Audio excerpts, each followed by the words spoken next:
Bismillahirrahmanirrahim. Assalamu alaikum, dear students of class 1.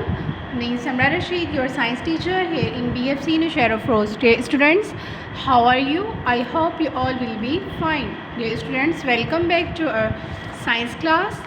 Dear students, in previous lecture we have completed exercise number 1. Now today we are going to start exercise number 2. Okay? So dear students, exercise number 2 is choose the correct word from the box to complete the sentence below. Glass, air, wood, bricks, water, metals.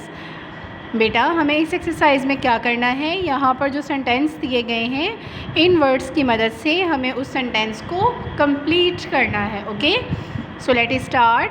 First is light can travel through dash and dash. Light can travel through. बेटा light जो है वो किसके ज़रिए travel करती है?